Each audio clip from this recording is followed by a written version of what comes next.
Halo pemirsa, jumpa lagi dengan saya Argo Pratomo Nugroho. Kali ini saya hadir ke ruang handphone dan smart televisi Anda. Saya mengikuti sebuah diskusi yang ada di Jalan Kaliurang, Yogyakarta. Yang kali ini antara lain menghadirkan Bapak Rianta, Ketua Umum Gerakan Jalan Lurus, yang juga mantan anggota DPR RI. Tapi ketika saya masuk di dalamnya, konflik-konflik kepentingan internal juga kuat. Jadi yang kita harus pahami untuk bagaimana kalau siapapun yang menjadi pemimpin itu harus bisa menjadi teladan. Jadi kalau pemimpin ya teladan, tapi teladan yang sungguhan. Jangan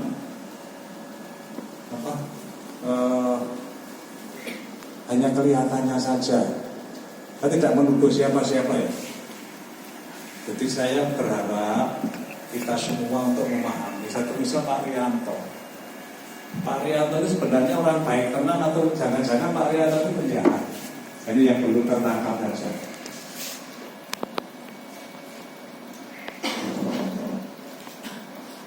Pak Rianto lama jadi polisi dulu kan penyidikan. Sejak tahun 86 sampai 2003 saya sudah jadi pengusaha. Pernah jadi kontraktor, pernah jadi pedagang kayu, pernah menjadi ya sedikit-sedikit jual beli tanah, sampai sekarang masih. Saya orang yang mandiri. Saya orang yang tidak mau mengorbankan harga diri apalagi pada penguasa. Pak Rianto total anti. Makanya saya itu orang yang mandiri. Saya berharap adik-adik mahasiswa yang sekali lagi basicnya cukup, ayo kita bangun negeri ini dengan karakter yang benar. Saya yakin nanti benar. Nah ketika adik-adik ini membiarkan seperti Pak Rianto sama Pak Manto ketika jadi anggota DPR itu kan hanya dua orang, Pak Rianto sama Pak Manto. Dari 575 anggota DPR RI, konon katanya 360 orang itu pengusaha beneran, bukan pengusaha seperti Pak Rianto yang hanya hahaha. Mereka rata-rata ingin menyelamatkan usahanya. Bagaimana negara tidak hancur. Saya masih ingat betul ketika kita melakukan amandemen pertama, amandemen Undang-Undang Dasar pertama tahun 99 sampai keempatnya tahun 2022. Di belakang MPR itu ada kabin Jerman, ada kabin Amerika. Ini bukan tidak mungkin dari organisasi-organisasi pengusaha dunia itu yang membiayai amandemen Undang-Undang Dasar itu. Yang terjadi seperti sekarang ini. Sekarang ini yang berkaitan dengan kepailitan. Juga sudah mulai muncul bahwa mafia pailit harus dilawan. Saya beberapa tahun lalu saya juga sudah mulai melawan. Ini yang terjadi saat ini. Jadi karena itu, mari kita wujudkan Indonesia yang istimewa. Ya, jangan Jogja yang istimewa saja, tapi Indonesia yang istimewa. Nanti Indonesia yang benar-benar bisa menjadi negara yang kuat. Saya sudah hampir keliling di semua provinsi ini. Pak Kampus juga sama. Tahun 2005 sampai 2007 saya di sampai Pangkalan Bu, jadi saya hafal. Termasuk kemarin selama di IKN, ketika itu sudah mungkin puluhan kali sudah lebih. Saya melihat potensi kita itu luar biasa.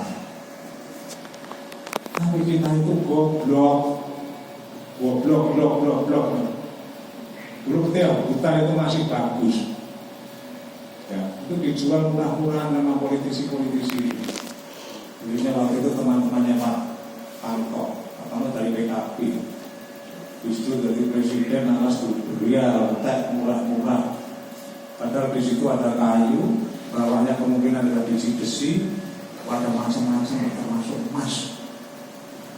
Dijual murah-murah oleh kepada asing, baik ke Singapura, ke Malaysia, Korea, juga ada yang Amerika juga.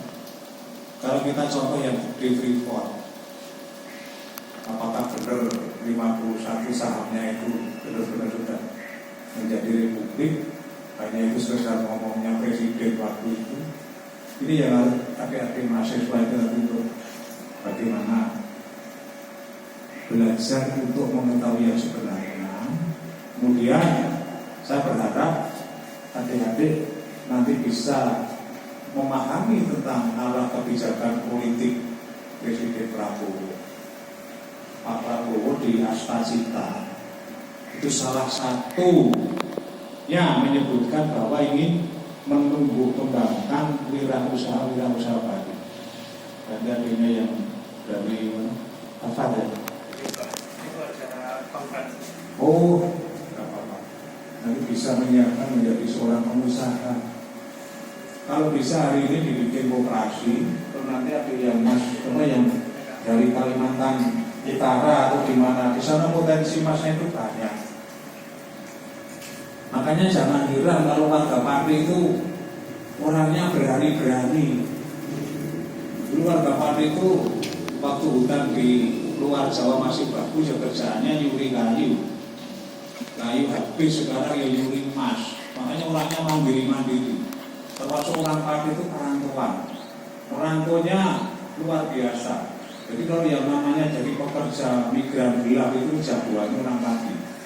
Yang kerja itu menyelundup, ketika mau pulang dia menyerahkan diri ke polisi setempat untuk dideportasi, itu hal yang biasa. Hanya kalau orang Pati terkenal dengan pemirsa, sebenarnya bukan jahat orang Pati. akhirnya saya Walaupun beberapa waktu Argo Pratomo undur diri dari ruang handphone dan smart televisi Anda. Argo Pratomo terus beritakan Anda yang Saya ingin bijaksanakan. potensi Sampai jumpa. Indonesia itu